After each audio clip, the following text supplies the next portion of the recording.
Hey everyone, welcome back to the Niche Pursuits podcast. My name is Jared Bauman, and today we're joined by Mushfiq. Now, this is not his first time on the podcast. You might remember him from many months back, one of the more popular episodes. Mushfiq joins us from the website flip.com, where he has now flipped over 180. Yes, I said that right, 180 websites.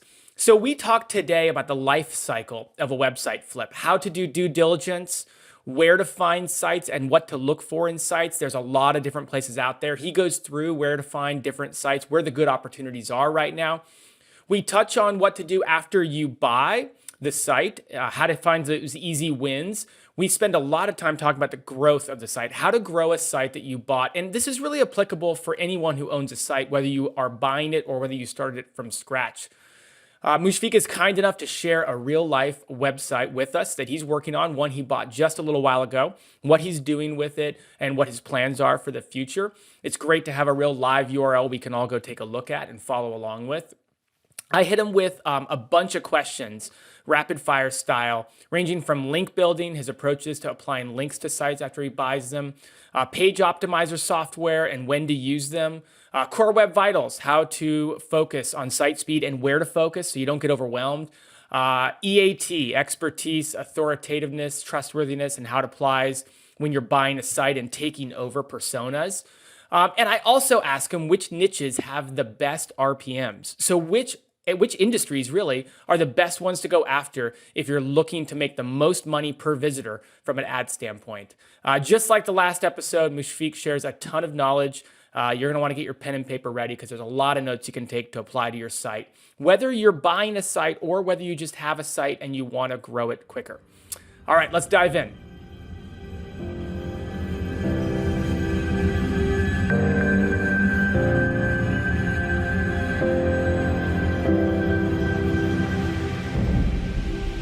Welcome back to the Niche Pursuits podcast. My name is Jared Bauman, and today we're joined by Mushfiq. Mushfiq, welcome. How you doing? Hey, thanks for having me on. Yeah, sure. I'm really excited to be able to interview you. I was privileged enough to listen to your first interview here on the podcast with Spencer, Right. and that was, I don't know, 9 or 10 months ago, probably now at this point. But so many great things. I'll say from the outset, if you haven't listened to the first interview that Mushfiq did, it's one of the most popular ones on the podcast, and I personally learned a ton, ended up interacting with Mushfiq after that as a result of it. So thanks so much for that first podcast, and excited to have you back on today. Yep, that was great. Thank you. Why don't you start out? I mean, I know many people have already listened to it, but for those who haven't, give us a background, give us a little bit, just catch us up to where you are, what you're doing. Certainly we can go into some of your background and some of your websites you've been working on. Sure, yeah. So I'll make it quick. So I got started in 2008. I built up my first site, and then it was sold in 2010. And that actually got me started in the game of website flipping. Fast forward about 12, 13 years now, I've done about 175 flips.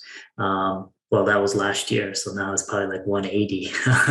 Have lost count. And so that's what I do. I buy distressed websites, implement my tactics, and then flip them within about a 12-month to 24-month range.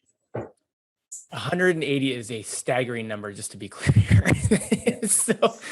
it's so many websites. I've flipped several now, and but to talk in terms of 180 is absolutely nuts.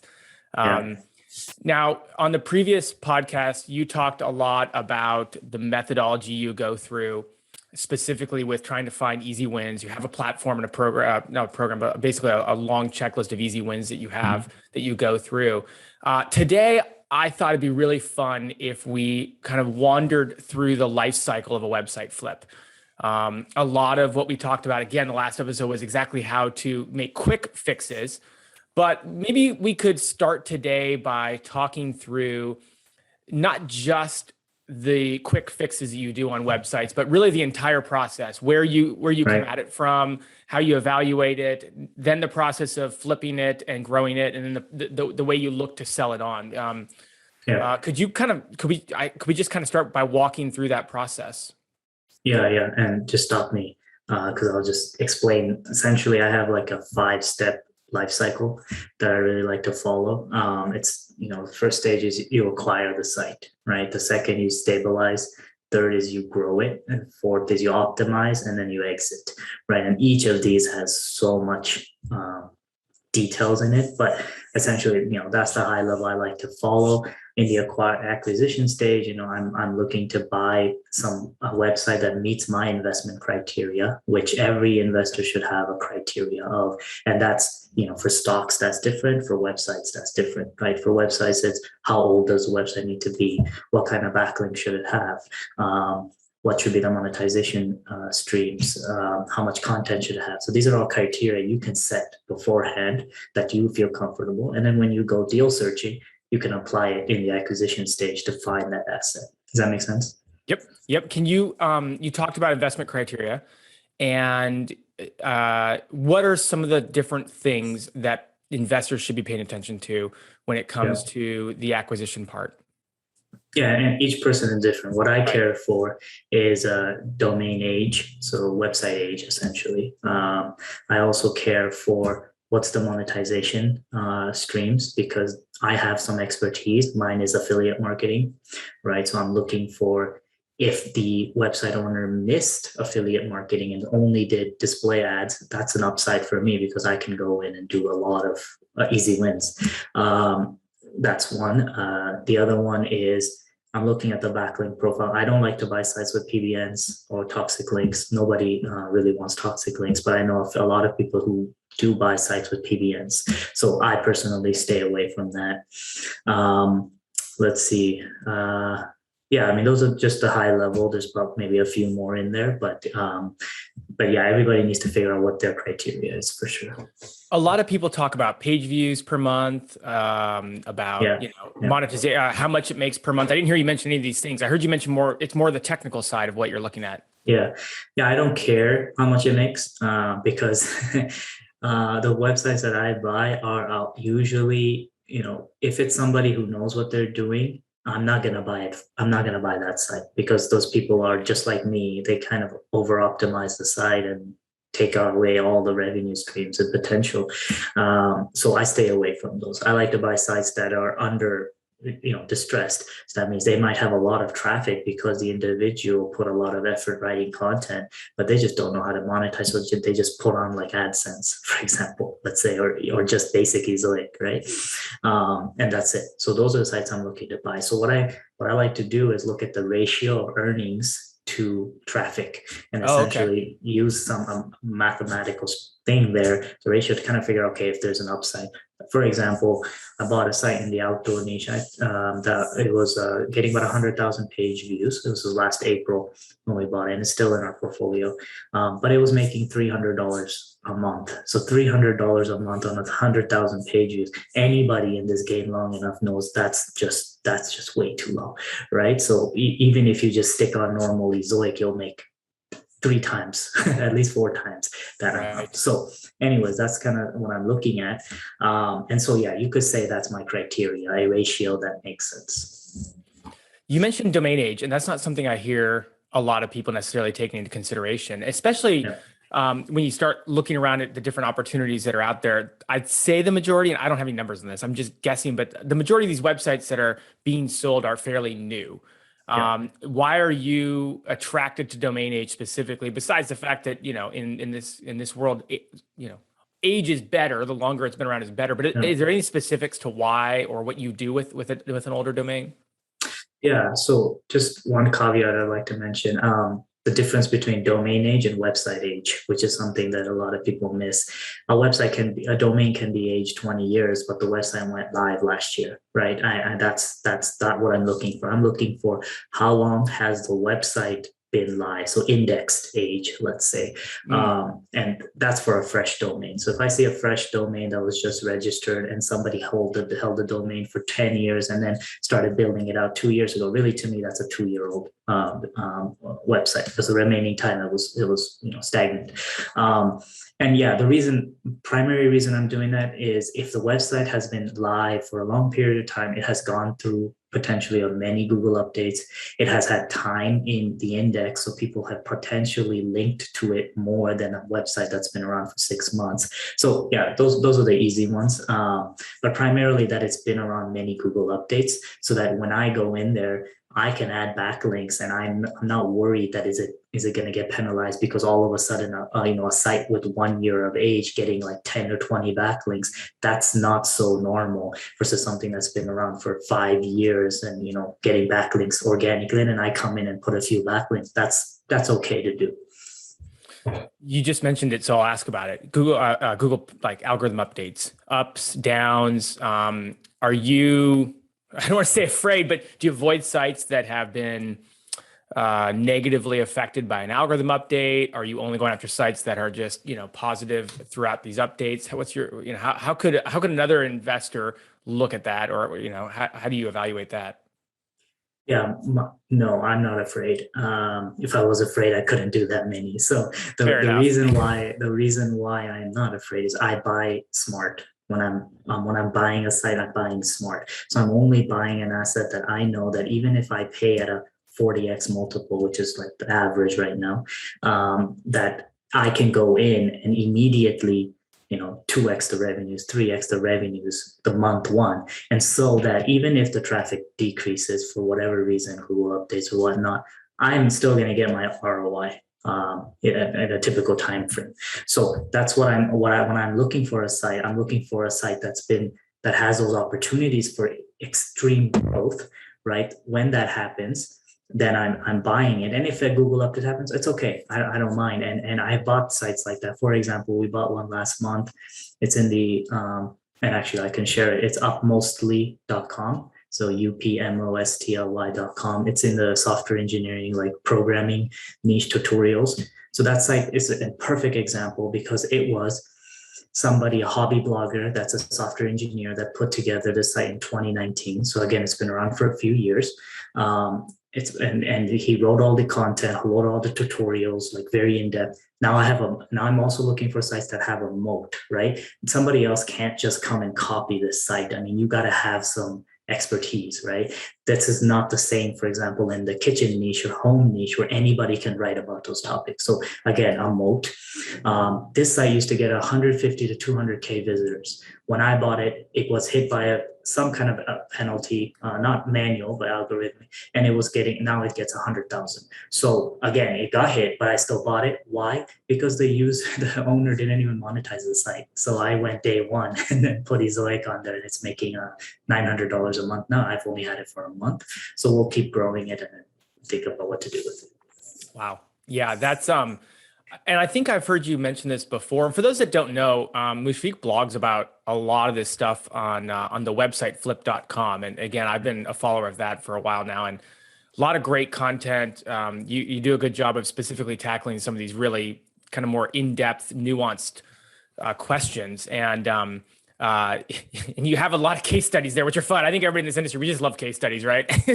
And you have a bunch of those. Yeah. So we'll be excited to follow along with Upmostly.com. Thanks for sharing that domain. I know everybody loves to get a good look at stuff.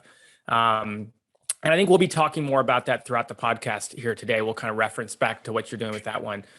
One more thing on due diligence before we move on, or at least one more question. You mentioned PBNs. Now that is, man, for even experienced people, those are tough to identify and oftentimes not mentioned by the selling party, even though they should be disclosed. And oftentimes the brokerages will ask about that. Like, can you give us a little bit of insights into how someone might go about looking for a PBN, how they spot one, how they find it in the software, that sort of thing? Yeah, good question. And to the second point that you made, that not everybody disclosure of that, right? A lot of people don't even know they have a PBN because they buy, say, guest posts, which is a niche edit or whatever. Those are sometimes they are part of PBNs and they just don't know, right? So I use Ahrefs is my go-to tool, and there's some characteristics of PBNs that are very obvious. For example, if you're getting a link from a homepage, a high DR, low traffic homepage, that's a red flag. Walk away. First of all, you shouldn't have many external links from your homepage in general, right? And if you have hundreds of articles and what these guys do, this is the old school way of doing things, is instead of putting archive like excerpts, like which we have archives on the homepage, they put the whole article on the homepage, and every single one like subsequently. So there's like hundreds of articles on the homepage. The reason they do that is to pass all the link juice from the high DR homepage to your site, right? Mm-hmm. And so that just avoid that altogether. The others are, if you see a site that's let's say you have a home site, right? And you're getting a link from a random site that's not in the home niche. But when you visit that random site, you see that they have content from all topics. I've seen sites that are, branded as a home, but then have lawyer content, medical content, that's just a red flag. Just walk away. So you have to look at those things. You have to look at where the link is coming from, and then look at how short the content is. Most PBN providers don't write 2,000 word articles. They write 400-500, right? Many guest post providers as well. So if you see a lot of content that's 400-500 words, very little, very, maybe even AI generated content just to get it up there, just, that's a PBN link. And that doesn't mean you walk away from the deal. So it could be that the site has 100 good backlinks, and then initially in its early stages, because the people who are building these sites may use PBNs early on because they just don't know what it is, and then they realize over time and then add good links and forgot about those. So all the good links are actually helping the site. The bad links may be ignored, but what you can do is just disavow those bad links and replace them with good links. So it's not a deal killer, but it's something to be aware of. Yeah, the days of Penguin are a little past us now. It's a little bit more of a fluid process. But yeah, those are some good tips. I mean, I think you bring up a really great point that doesn't get talked about a lot, is that a guest post, just because it's labeled as a guest post, and this is great for site owners who aren't buying and doing due diligence on sites, just to look at if you're link building on your own site and using a third-party guest posting service, or even if you're outreaching on your own. It's easy to stumble across these guest post sites that really are just, glorified PBNs and stuff. Yes. Yeah. Yes, for sure. Any other tips on due diligence, on how you evaluate these websites? I'd love to ask you a few more questions about how you come up with how much it's worth or how much you're willing to pay for a site, but I don't want to move past some of the things, some of the tactical things we were talking about without asking you, is there anything else to mention there? Yeah. So due diligence. On due diligence, I follow like a 6-step process there again. Really, I'm looking at the website and the domain. Is it brandable? Are there any trademark or copyright issues that I should be aware of? Is the niche interesting?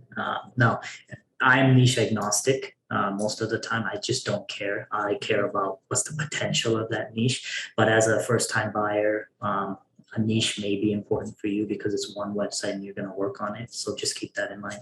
Traffic trend is something else I look at. Is it downwards, upwards, stable, over how long? 30 days, 90 days, 2 years, 1 year, all those things matter. We already talked about toxic links. And then obviously you do due diligence on how much it's earning to verify those revenue streams against screenshots and PNLs. That's one. And then what are the monetization sources? So I see a lot of sites that are Amazon affiliate, which is fine. Now, you should have a backup plan if Amazon cuts commissions again, right? Don't just buy a straightforward Blender site, right? Just bestblenders.com in 2021, because primarily that's going to Amazon. And there is not a replacement that pays as well as Amazon for kitchen type items that are very quick and easy for people to buy. So, that other things I've seen, like lead gen sites, lead generation. So I see a lot of sites on FlipUp where somebody bought or built up a local, like a roofing site, for example, for a specific city, and they did the hard work of bringing on contractors to sell leads to, and then they put it up on Flippa after the contractor quits and say, hey, this site is perfectly ready for you. You just need to make phone calls and get lead contractors on board that you'll sell leads to. That site's worth $0, by the way. Don't pay much for that, because if they're not able to do it and they have the relationships, how are you going to do it? Mm-hmm. So, those things are the 6 kind of things I really look into. Well, you make it sound complicated. and it isn't, but you can trust other, brokers. A lot of brokers do this kind of due diligence for you, and they present it in a very nice fashion. But and you can trust them, and that's fine.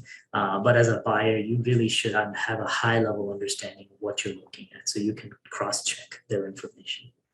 Well, let's talk about brokers. Let's talk about how to actually go out and acquire these sites. Sure. And where to find them. And, there's a lot of brokers out there. We've talked about them with different people in the past in interviews. I know in your previous podcast episode, I'm going to keep referencing it, by the way, because I just think people need to go back and listen to it. And we did gloss over a lot of your backstory on purpose. And so if you're wondering a little bit more about Mushfiq's backstory, definitely go check out the first episode, the first interview. But you talked a lot about Flippa and why you like it so much. But in general, let's talk about where you go to buy these sites and how you find them. And then, you mentioned some of the brokers do a better job, maybe, talk some life into some of that. Yeah. So if you DIY your own due diligence, Flippa is a gold mine. I bought all my sites from Flippa that I do case studies for. The one we just talked about was from Flippa. The biggest sites I have are from Flippa. And the reason for that is when you build a marketplace like Flippa has, you attract hobby bloggers and people who don't understand how to monetize their site, and they think, okay, let's just put it up on Flippa and see what it's worth, right? So it's a gold mine of good deals and bad deals. So that's why I'm saying if you know how to do due diligence, it makes sense. So Flippa is great, but just be aware that good deals go fast. When I see a site, I close within, if I can make an offer within 12 hours, so that it doesn't even go through an auction process or a buy it now process. I just don't like that. And I even make it clear to the seller, look, I am here. You can look at my profile. I have done 140 transactions on Flippa itself. I'm a recognized broker, and you can check out that I'm a legitimate person. And I'm going to make sure that you don't have to worry about the transfer process. I'm going to buy the site and I'm going to pay you and we're going to walk away. And this is it, done, right? So I make that clear, but I tell them, look, my offer, it's now or never. I'm not going to wait a week for you to come back to me. Just to be that, because if it goes through an auction process, and if you guys are familiar with eBay, things just go crazy, all right? Right. And so I like to use Flippa for those purposes. Now, other brokers, if you have a large budget, Empire Flippers is probably your second go-to. Large budget means $100,000 or more, honestly. I have some issues with them, but I'll keep that separate.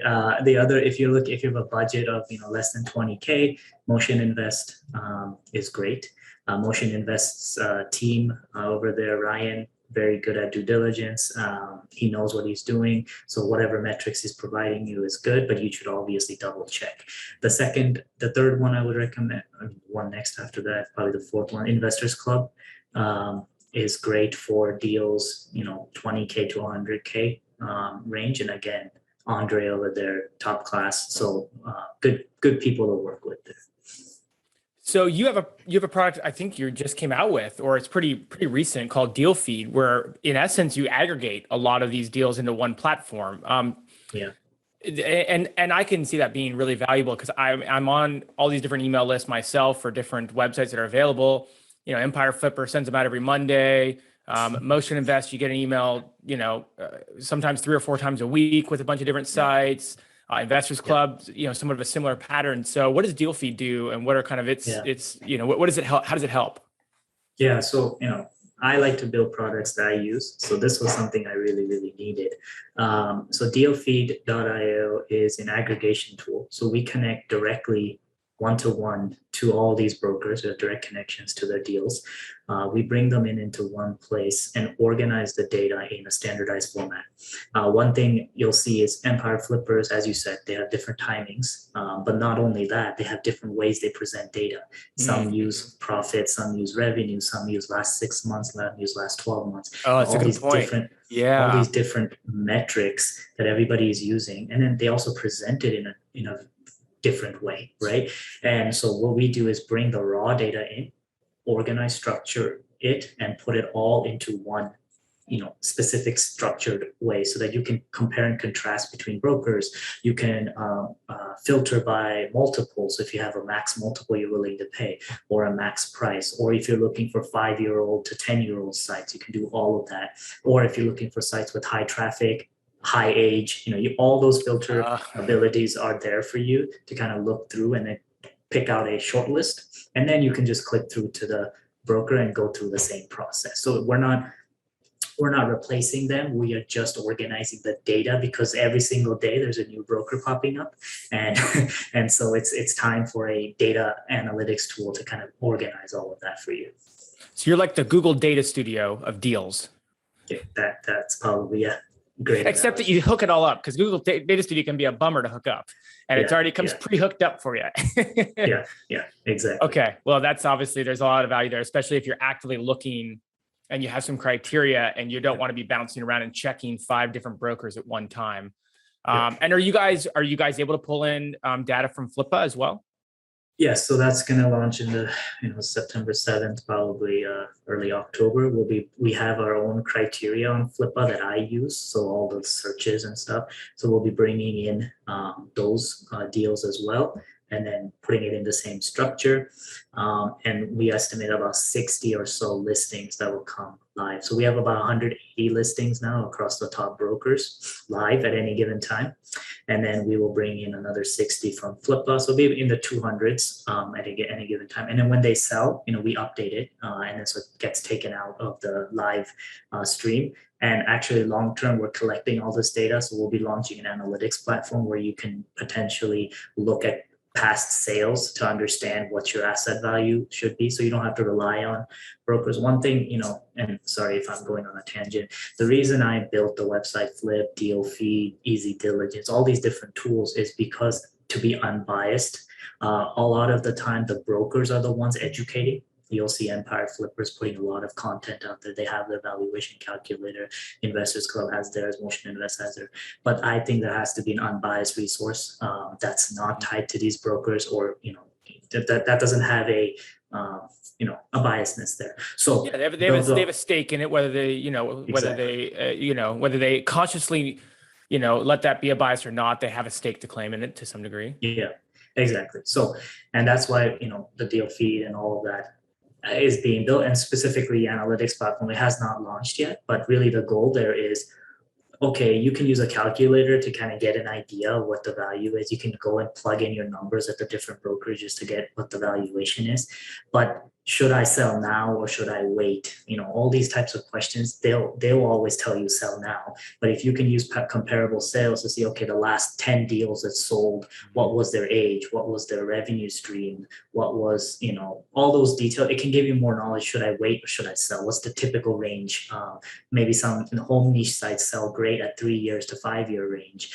Maybe some other sites sell great at the 1 year range. All that information is valuable in some way or whatever. Yeah, that's really cool, because there's certainly an element of, especially if you're a first time buyer, there's a lot of fear and trepidation that goes along with buying that first site and not knowing. I mean, at the end of the day, you can look at a site and it can meet all your criteria, right? But you still don't know if it's a good deal or not. You still don't know if it's the right price. And I guess at the end of the day, if it meets your criteria, maybe there's an argument that says you buy it because it meets your criteria. But there's something powerful about being able to have some data that says, oh yeah, not only does this meet your criteria, but historically speaking, this is right within the range, or even a good deal within the range of what we've seen sold previously. Exactly. Okay, so we wouldn't be able to do a podcast episode on flipping sites if we didn't talk about what you do right after you buy, kind of the arbitrage style wins that you go after. And you spend a lot of time in the last podcast, talking a lot about the easy wins. You have an easy wins sheet that you kind of go through, and you've coalesced a lot of the different opportunities.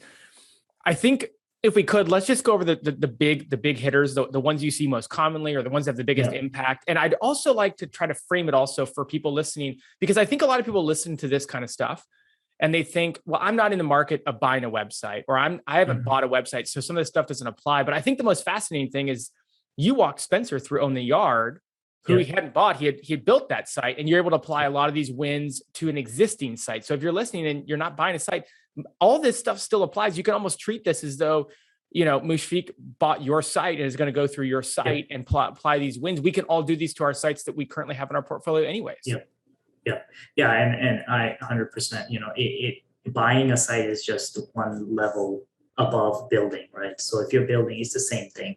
So you can apply anything to your site to 10x revenues. I've had one person who was earning $300, bought easy wins, and then he built the site.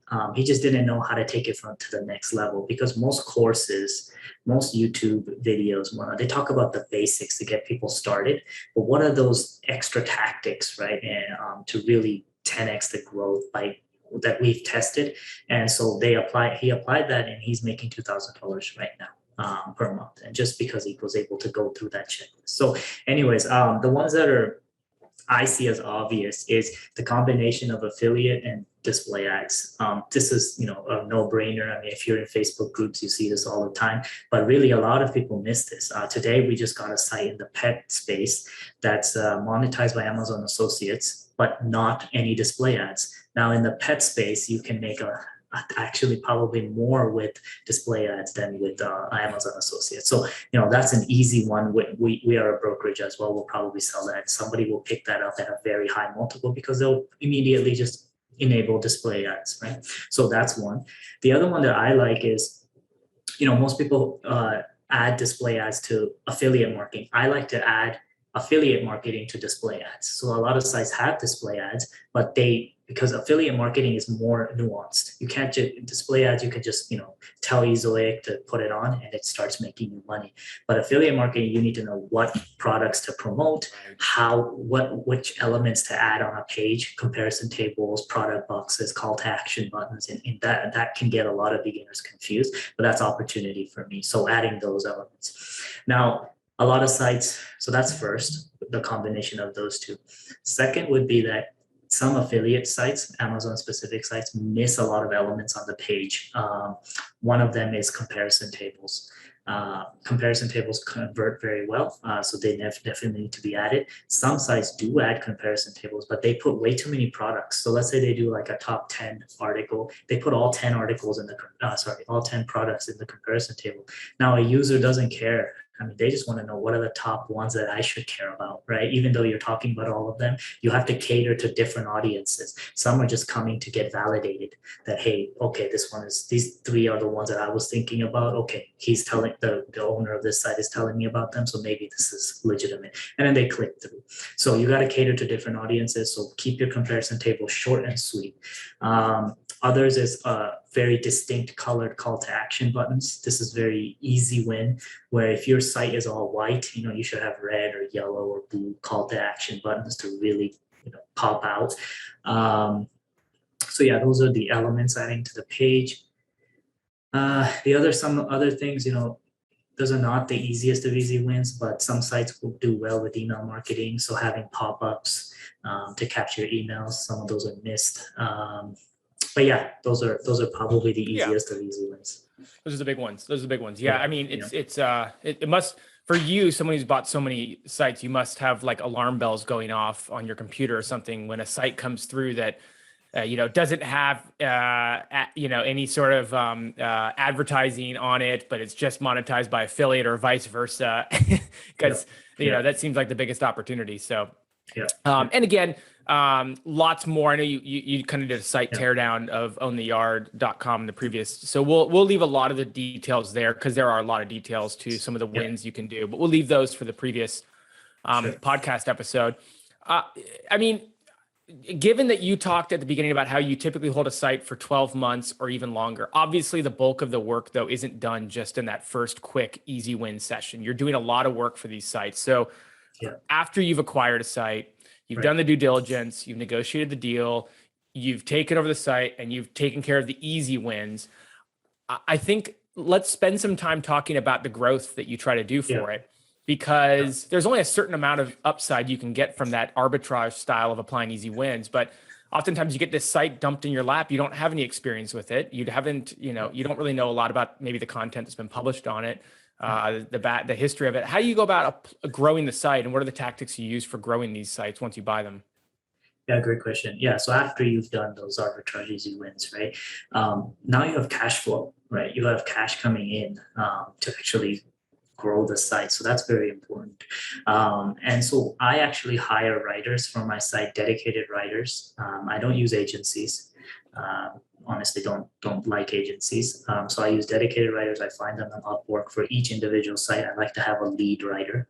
So I hire that person before I'm even closed on the deal. I'm on escrow. I'm looking for a writer, right? And this person comes in, and I'm doing keyword research. So after the stabilization phase and into the growth phase, essentially when I'm trying to figure out how to take the site even higher traffic, I'm finding low competition keywords using typical tools, nothing special, Ahrefs, and I'm just assigning it to the writers. But simultaneously, I'm doing a content audit because a lot of these sites are built by people, either beginners or hobby people, right? And they put a lot of content that's unnecessary for the site. So doing a very rigorous content audit. And one of the sites, we had about 1,000 articles, and we removed 300 or so on average Wow. from the site because it was just outdated content, time sensitive content.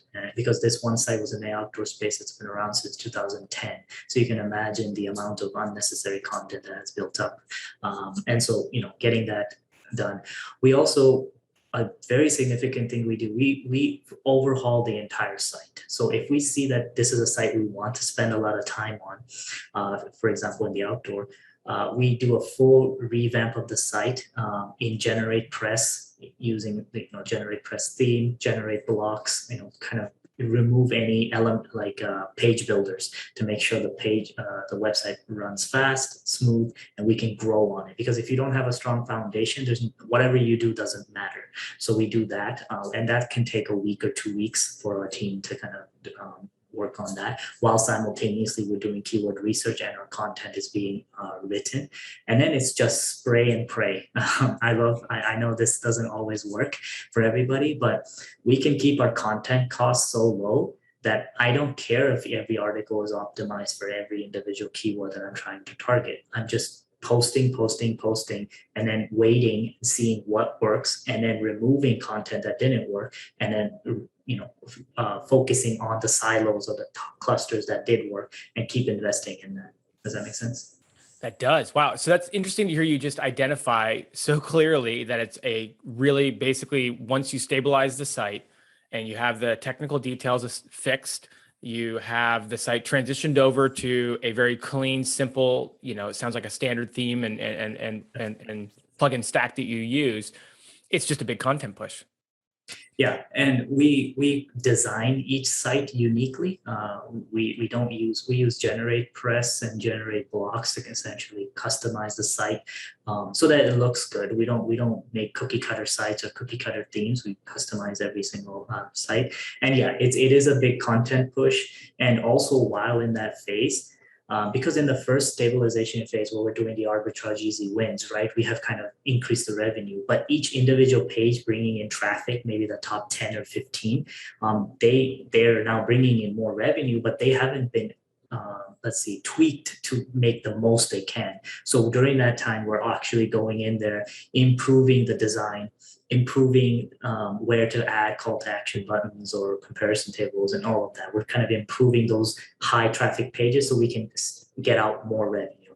For example, on our outdoor site, it was earning 300. After we did the easy growth wins, it was earning 2,500. And then in the growth phase, that's about a 3-month period, we're adding content, but content takes time to ramp, right? So during that time, really, it's the tweaks that we do on the top, 80% of the pages that are bringing in the traffic.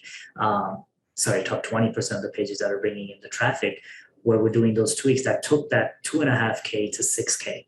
So just by doing those tweaks, and that's not just, tweaking like where to put the elements, but it's finding other affiliate programs. For example, we saw that we were sending a lot of traffic to Amazon for a certain category of product. We found a brand on ShareASell paying 5% commissions, but in the outdoor niche, we know that people like to buy from brands direct. There's brand loyalty. And therefore we put that share or sell brand alongside Amazon in a comparison table, and we were making one-to-one. So we're making $500 on a page, we're making another $500 from the same brand. So we doubled the income because we gave people options. Well, otherwise that other group of people were probably just leaving our site saying, oh, I don't want to buy from Amazon, let me go and do more research. Options are critical. Mm. Yeah, I can imagine. I mean, I'm in the market right now for a new hiking backpack. And I do kind of want to buy from a certain brand that's not on Amazon, and that is a brand that I've shopped at for years. That's a really interesting way. So you don't find it putting, say, buy this at REI or buy this at Amazon. It actually helps the revenue. Yes. And you don't lose people to indecision or bouncing off and going somewhere else. No, I think you help people stay. And you also get the cookie. So if they decide to buy later. Yeah, it's a good point, because people who want to buy on Amazon, they have their Prime, their 2-day shipping, and they're not, married to a certain brand. They're thinking, why would I go buy an REI when I can just get it at my doorstep in a couple of days? They'll go turn to Amazon then. Okay. Yeah, I see that point. That's good. How do you pick the content that you go down the road of? Do you just do kind of, I'll say, generic keyword research, and you just say, hey, basically any keyword that's relevant to this brand, we're going to go after, and then we'll wait and watch? Or are you looking at the top articles and trying to stay within maybe those content silos? Is there a specific approach you take? Because again, when you get a site, oftentimes it's hard to know where to focus your efforts at. Yeah, I wish I could give you like the secret sauce here, but honestly, for me, I'll give you honestly what I do is I try to keep my content costs low, such that even if I invest in one article, it doesn't work, I'm not sad, or I'm not losing a lot of money. So that's one. So keep your content costs low, but with quality, right? And that's probably a whole different topic of how to hire writers at low cost with quality. And the second thing is, so most people are looking at the short term, which is, hey, I have $3,000 coming in from my site. I want to keep 1,000 and maybe reinvest 2,000, and that's all I have. I don't do that, because I am looking at the long-term value of the asset. It's worth at a 40x multiple, 35 to 40x multiple. So I'm willing to spend a lot right now to grow it, so that I know that later I can recoup a lot of it. So that's why what I'm getting my point at is I do a spray and pray. So I just find a lot of keywords, right, that have, I'm not looking at what topics I'm ranking for now. I'm looking at, okay, this outdoor niche in this specific category, what can I put in there? Some articles maybe 700 words, some are 3,000 words. I don't care. I just put a list of them together and give it to the writer and whatever. And I also let the writer choose which ones they want to work on. That has kept my writers very happy. I don't force them to write something. If I give them a list of 20 articles, they might say no to about 10 of them and work on 10 of them. The remaining 10, I just put it in a pile. And when I get a new writer on board, let's say that I have a big pile of content I need written, I get a few new writers and I just give them those. And then over time, they just get taken care of. So that has kept my writers happy and, long term. So anyways, yeah, to answer your question, spray all the content on there, wait, and then reevaluate. I appreciate that, because, man, I'll tell you, you hear people talk about a very siloed approach and all that. And when it works really well. And there's case studies about how it works, when it went well. But obviously sometimes you have this article that you think is a perfect fit for your site. And you're already ranking for several topics in that same silo. And you put this article out, you put a lot of time and effort into it. It goes nowhere. Yeah. What the heck? And I'll be honest. So we do silos a lot later in the cycle, because when you buy a site or when you're building a site, you're just trying to get traffic. I mean, let's be honest. You're just trying to grow the traffic, to grow the revenues.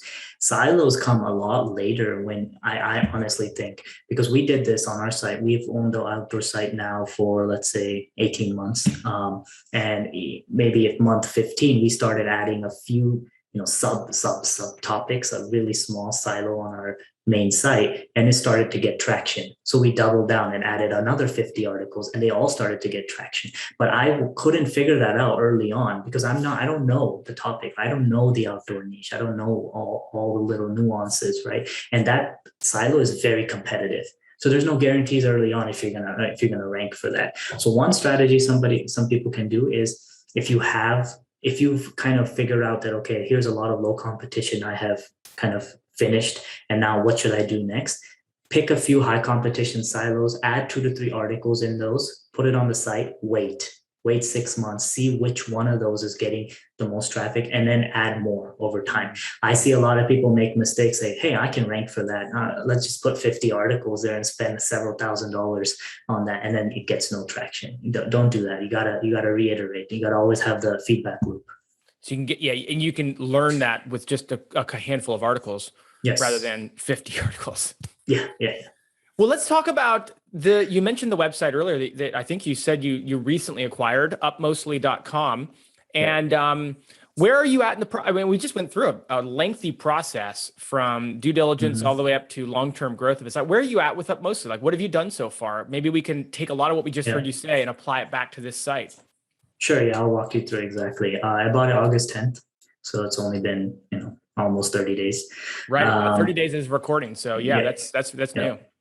Yeah. So immediately after buying it, what we did was, I like to do a lot of the beginning work to really just stabilize it, and that includes, for example, installing some plugins that they may be missing. Like I like WP Rocket for caching. They didn't have that, so caching is important. I put that. I transfer the site over to a fast host. Cloudways is my go-to. So get the site's tech stack to a level that makes sense. And I like to do some of that work. And if the site does require a full revamp in the theme and whatnot, that gets outsourced to one of my people on my team to quickly redesign the site. So the first, I think 1 week, that's what I did. And then after that, simultaneously, I'm talking to a display ad provider because this site had 100,000 visitors. And so what's the quickest way? And no revenue streams, right? It's not monetized. This was a hobby of the individual, and they got a lot of consulting projects and a full-time job out of this because they can use it as a portfolio, but I don't care for that, right? So what do I do? How do I monetize it? So since it had 100,000, I reached out to AdThrive. I reached out to Mediavine because those are the high-level tier ad networks. And they both rejected the site primarily because it's not in the topics that they cater to. And also a lot of the traffic is from non-tier 1 countries. So not US, not Australia, not UK country, more like South Asia traffic. So my next go-to is Ezoic. So Ezoic accepted it. We put it on there. Now Ezoic has been optimizing the site for the last 15, 20 days, making about $35 to $40 on the peak days, because this is cyclical, as in weekdays get a lot of traffic, weekends get low traffic. So make about 35 to 40 on the weekdays and about 15 to 20 on the weekends. But on average, it's about $900 per month. And we haven't really even finished the 30-day mark. So I'm looking at 840 right now for the last 30 days. And Ezoic does tend to get better over time too, right? Their algorithms optimized. So you could even be, to hire multiple or higher numbers, later on. Yeah, exactly. So that's what we've done. And then that simultaneously during this last 30 days, I've been on Upwork trying to find a software engineer that this is specifically about JavaScript. And within that, it's about a specific framework called React. So it's very unique. And so I've been looking for a writer we found 3 writers, and they were in a range of 5 cents to 10 cents per word. And we honed down on one guy who's on Upwork writing at 5 cents. And we kind of fix it and say, look, can you write articles at $50 fixed? I don't care about the length. See, this is something that I think a lot of the industry misses, is when you pay somebody by cents per word, it's a disinterest for both parties. The writer has an incentive to write more. And how can I, as non-expert of the topic, tell you exactly how much to write? I mean, that just doesn't make sense. So I like to keep it fixed at $50 an article. And some articles may take a little longer or shorter, but on average, it'll work out. And this person has to even write the tutorial. So you'll see a lot of code on our site. He actually has to put that together. So it's a great deal for us to get this individual. And we've been sending him about 5 articles a week. So he's been publishing those. And so that's what we've been doing the last 30 days. And one other thing that we've been doing is finding other ways to monetize, because there's a lot of courses that like from Udemy, Skillshare, Udacity, all these different course platforms that sell JavaScript courses for beginners. So we're researching those and adding those on the site. We just got accepted to Udemy today, so we'll be implementing those. And I'm sorry, stop me if I'm saying too much or talking too much. I'm taking notes over here, to be honest with you. Another thing we were doing is our site, any elements on the page, right? So the previous owner has a banner at the top. If you scroll down on the site, you'll see a top banner. That's a good advertisement space to do quick tests for us, because when you get 100,000 visitors, and this is something that's important, when you have low traffic, it takes time to figure out what works. But when you have high traffic, you can test something for a week and figure out if it converts or not, right? So we tried one on the top banner. It was a platform called DaveJoy.com, which is for programmers, and they were paying 50% commissions on $100 products. We said, okay, let's give it a try. Even if it converts a few a month, it will work. We tried it for 3 weeks, no conversion, so we removed it. Then we found another newsletter, actually. It's called Bytes.dev, that pays $1 per subscriber. So we send traffic to them. If they get a subscriber that opts in, they pay us $1. So that's a great way to do it. And we said, okay, let's do a test where I'm just going to send you traffic. If I send you 100 visitors and you have a 3% conversion rate on that, and okay, that's $3 for me. And if that works out, what we have kind of agreed to is they will give us a opt-in form to add on our site directly. So that now I'm not sending traffic and hoping it converts. I'm going to convert them on my site directly, and that's going to increase 10x the conversion rate. So it's a quick way to test, and then if it converts well on their end, it'll convert much better direct on my site. So anyways, those are some things we're working on to increase that, because now we've already had the display ads coming in. Now how do we add affiliates? And these are the affiliates that we're working on now. So we're in the 30-day range. That's pretty much where we're at right now. I think one thing to really double down on for everyone listening is we probably, almost all of us, put ourselves in a box in terms of the monetization methods we have available to us. And for many, it's just sticking to Amazon. For many, they've branched out and added an ad partner like Ezoic or Mediavine or AdThrive.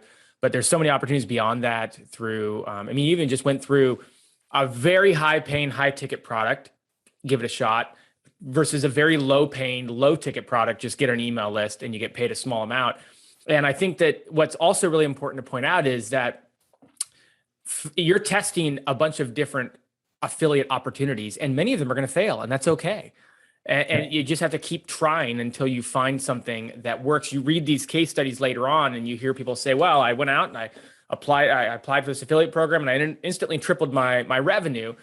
And we can get down on ourselves sometimes by trying out something, doesn't work, and we just say, well, that's obviously not something that'll work for this site. But it looks like you do a lot of trial and error, and you fail a lot with a lot of different affiliate opportunities until you find the right one.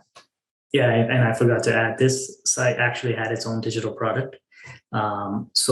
And the seller didn't mention that during the transaction, which is fine. I got it for free. So when I saw that, I got really excited. Wow. So he stumbled upon a digital product. Yeah. On Gumroad, and he didn't even have the original file. So I kind of had to put it together somehow and get a sales page up and to try it. And I did all of that work in the second week of the acquisition. Sorry, I forgot to mention that. And we tested it, right? And it didn't convert at all for about 2 weeks, 3 weeks. And the reason is that software engineers, developers like to have everything for free. The knowledge is out there, right? So they don't really like to pay for these different type of products that help them improve their game, because they all, there's an ego thing there, as I can just do it myself, right? And so that didn't convert at all. So again, you have to test, because I wouldn't have known if a digital product would have worked or not, right? I might have thought, hey, look, I'm promoting all these other courses. Let me just hire a developer and create a course myself, right? But that's not always going to work. So testing is really key, and doing quick tests. You can use, if you have low traffic, what I recommend is just testing for a week or 2 weeks and just getting a general idea. This is not A/B testing. If you are familiar with A/B testing, this is not A/B testing. This is called gut testing, right? You're just kind of just understanding if the traffic is going there, if it's working or not. Yeah. A/B testing is very, very much based on statistical, yeah, no, but there's something to be said for, hey, put it up, and if it doesn't get any sales, but if it sells something, you might have something there, even if it's just based on a very minimal amount of traffic. Yeah. So what are the plans next for Upmostly? Yeah. I'm guessing you're going to talk about content, the big content push you're going to do, but Yeah. what are the plans? Yeah, good question. So I have somebody now on an hourly. He's part of my team. He works on a lot of my sites, and I pay him, $20, $25 an hour to kind of go through Google Search Console, improve titles, go through and figure out where are the keywords missing. Because again, when you buy a site from a hobby person, that person does not know SEO. Some of the titles are getting traffic somehow. I don't know a lot of traffic, but they're not optimized for a specific keyword. So again, improving those are the 30 or 40 articles that need that improvement, need some on-page improvements, some frequently asked questions added to it. So, all of that's being done. Content audit is being done as well to remove some content that might be irrelevant. And then obviously all this is going, there's simultaneously the writer is writing content, publishing, my VA is formatting, and I'm doing a final look through and then publishing it. With that said, I think, yeah, that's where we're at right now. We're just going to wait. And the decision comes here is, do we keep this? There's two sides of me that says, one is this one has a protective moat, is that somebody can't just copy.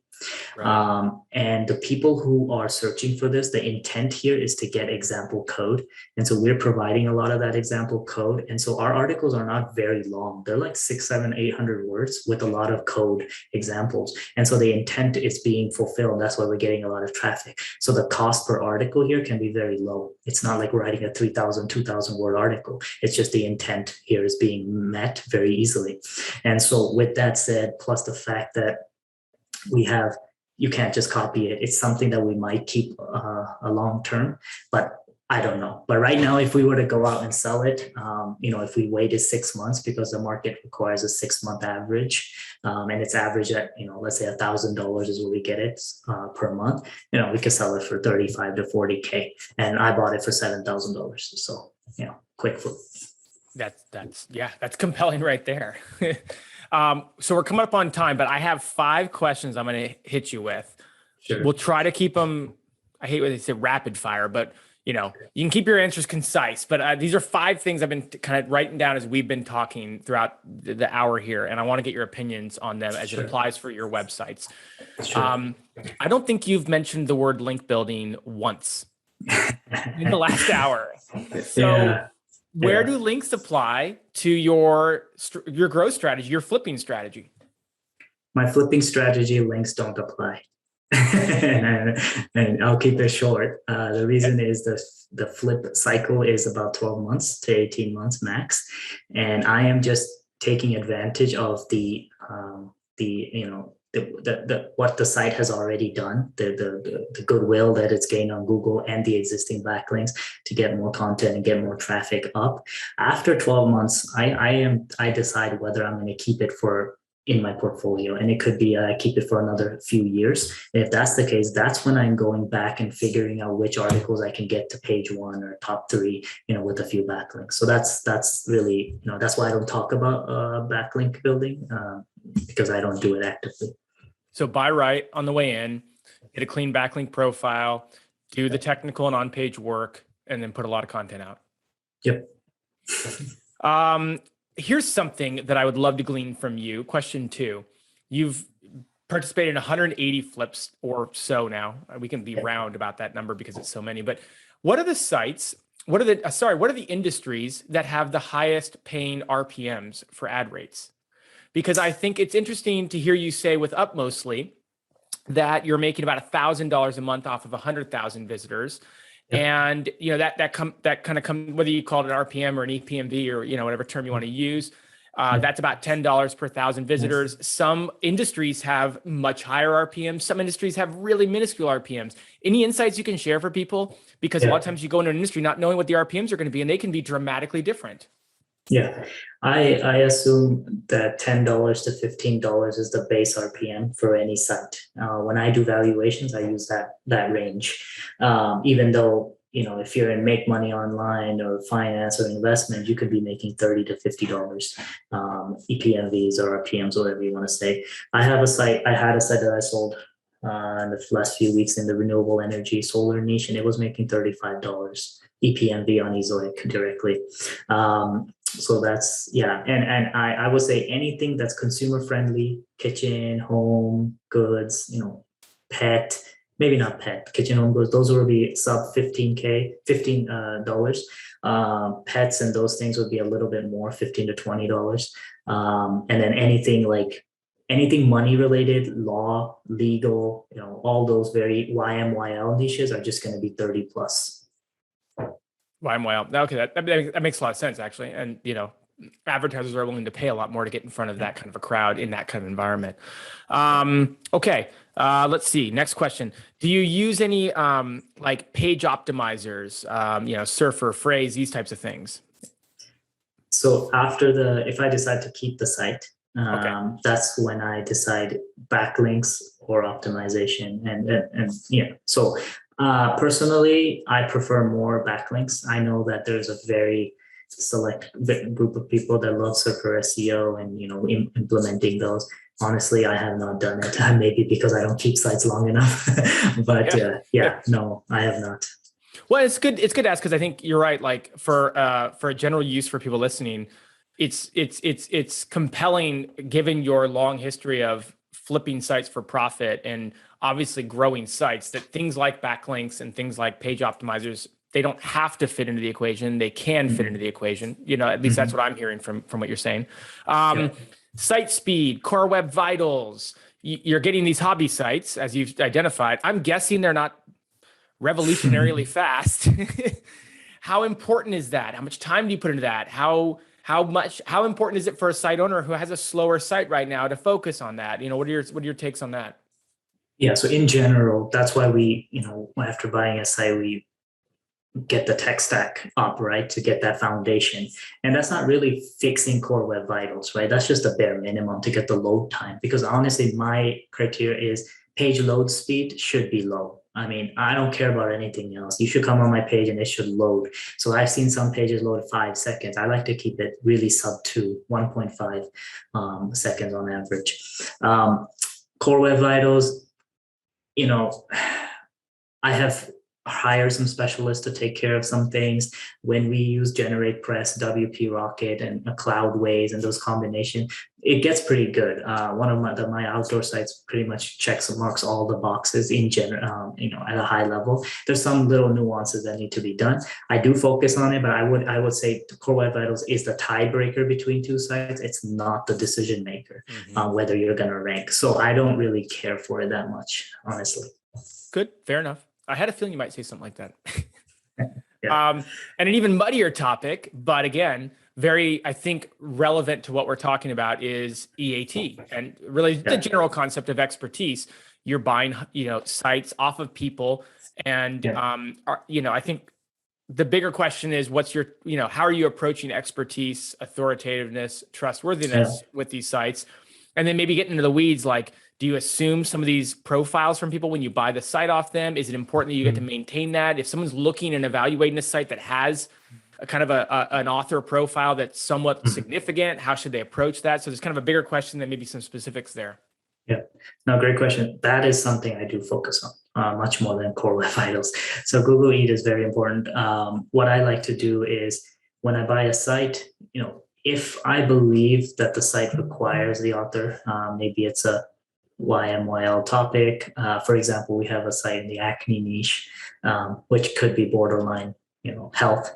And so the previous owner was not a dietary nutritionist or a, whatever, skin specialist or whatever, but they were still ranking for it. So there's something there that individual had potentially. So what we kind of came to an agreement is we can use all his information, just need to switch out his picture, and the site's still doing okay. So it's not always that that all that needs to match. So what we have done post that process is went on Upwork and hired 2 RDNs, so registered dietary nutritionists, paying them 15 cents per word. Honestly, ridiculous. And the reason for that is we had them write a few articles, and with an agreement that we could put their bio, image, LinkedIn, Twitter, whatever, all on our site and in our about page, so that now we have a rounded group of people writing for us. So when we have a very critical topic that requires their expertise, I hire them. Otherwise, it's my bulk writers that are writing it, and that I hired from Upwork. So yes, on the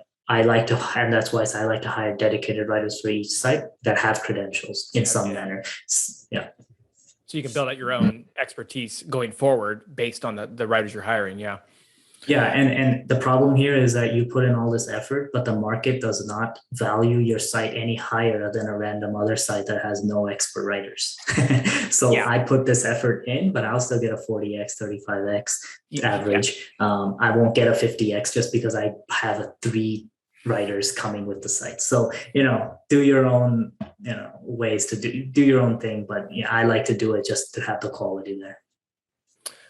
With all these flips under your belt, I'm guessing not everyone goes perfectly. Any insights from mistakes or from ones that flopped or didn't go well that you can share? Yeah, good question. I'm trying to think. Honestly speaking, I buy smart, so I have had flops. For example, my outdoor site actually flopped. I should mention that. But I don't care because I bought it $300 earning, made it up to 6K at its peak, and now it's at 4K. So it had a flop in the December 2020 update. It recovered slightly in the May the May update just several months ago, a little bit. So I have had, I'm going through these cycles on and off. I'm not immune. I don't have some secret sauce, right? But the thing is that I recouped my money. So because I bought smart, so I don't care. So other sites, some of them I do build from scratch as experiments. So I built a site. I bought a $4,000 domain, age domain in the WordPress niche, thinking I could build a WordPress site, like a review site or theme review site. I worked on that for a year, no traction, so sold that off, right? Another one, the renewable energy site that I bought, again, that was not a failure. We started that in 2019. It had 2 age domains that I bought from Otis. And I have a background in renewable energy. So the goal there was to build up a portfolio in the energy space, my day job. And so, again, other things like the website flip got in the way. We stopped working on that. But that site had been chugging along $250 a month for the last 1.5 years. We didn't even touch it. So we just decided to sell it. I wouldn't say that's a failure, but that in my book is a failure because that time and money could have been spent on buying a site and 10xing it and then selling it for 100K. Opportunity cost. So yeah. But as a failure, like, oh, my Google penalty hit me and I went all the way to 0. I have not had any site with a manual penalty or a algorithmic penalty take my traffic down to 0 since 10 years, I would say. So because I buy smart, I know what I'm looking for. Yeah, it is important to cut through some of that fear, especially hearing you talk about some of the failures, but how even in the failure really is that it didn't experience the dramatic growth that you're more used to. But it isn't a failure in the sense that you lost your shirt on it or lost any or a significant amount of money, and that is something like an algorithmic update can come through. And for the most part, it mostly affects sites in the 20 to 40% range, right? Which means you still have 60, 80% of your traffic and your income, and you can still kind of continue on. Your outdoor site, you dropped, 35% in revenue, but you're still making more than 10x from when you bought it. So it's healthy. It's a healthy perspective. I would add, if I can, it was earning 6-7K, and really the trajectory was upwards, right? I was adding content, traffic was going great, up, and it's very demoralizing, even for me, right? If you're putting all this effort, because that was one of my big projects. I was spending maybe 20 to 30% of my time on that. I had a team of 3 writers. Very, very focused on taking that to the next level because there's a lot of outdoor sites doing very well. So, there's no reason I can't hit the 15 or 20K revenue range, but then it got hit and I could not get it recovered. We did content audit. We did a link audit. We did everything we can to kind of clean up the site. We did pretty much everything. We cut down content, productions. We used to put 50 to 100 articles per month for 3 to 5 months, right? And they were not getting anywhere. So again, you spray, but there's nothing happening. And so we cut everything down. We were spending $3,000 to $5,000 a month with that site. It was earning $3,000 to $5,000 a month. So it was paying for itself, but there was no movement, right? So we cut everything down. Now we're spending less than $500 a month. I had to let go of 2 writers just to keep one guy on board. And now it's just chugging along. So again, that is a failure in the website flip world for me. Even though it's a profitable site and it's doing well, it's going to continue doing well. It's not what I expected. So my failures are very different than somebody else's, but they're just still failures. Well, yeah. Now I'll turn it on you and say it depends on who you ask. I'm pretty sure everybody would take a $4,000 a month site, sure. I'm sure. From a $300 site. So well done, nonetheless. Yeah. Well, and again, I think as we wrap up here, I want to remind everyone that you can go to the website flip.com, and that's where Mushfiq, really writes about all these different topics, and also lots of case studies there. Is the outdoor case study that's on the website Flip? Is this the one you've been referencing? Yep. It is. Okay. Because I've kind of followed along on that one. And there's one on a dating site you had. Have you sold that site now? No, that one is still chugging along. That actually was, and sorry if I can add to that. That's a site where it was earning 13K. Okay. And then we got hit in December. And we have and December was not kind to you. No, December was not. That's a bad but month. again, the ROI happened. So we didn't. It's not like I'm losing sleep, but again, we dropped down. Our low was 5K, and all of a sudden now, last month we hit 11K. So we're back, right? So again, sometimes you just give it some time and it recovers. So we're hoping, get back to the 15K. No, we still have that, and that's probably going to be a long-term hold. Yeah. Well, then we'll get lots more, hopefully, some more case study updates on there. Yeah. And then obviously we talked about it, but DealFeed.io is where you can go to get more on the DealFeed. I guess are we calling it a software? I don't want to call it a product. It's a software, right? Is that? Yeah, it's on a subscription. Okay. But yeah, it's not a product. It's not a one-time product. It's not a one-time. So you continue to use it. Yeah. Okay, so DealFeed.io is where people can go to get more information. Anything I didn't ask you about that you want to make sure you share? No, I think we're good. I nailed you with a lot of questions, so it looks like I covered it all. Well, thanks so much for joining us again for a second time. I wouldn't hold out. I wouldn't be surprised, I should say, if you're back for a third time sometime in the future. I really appreciate all the information you shared. Thanks again, and we'll talk to you again soon. Sure. Thank you so much, Eric. Yeah.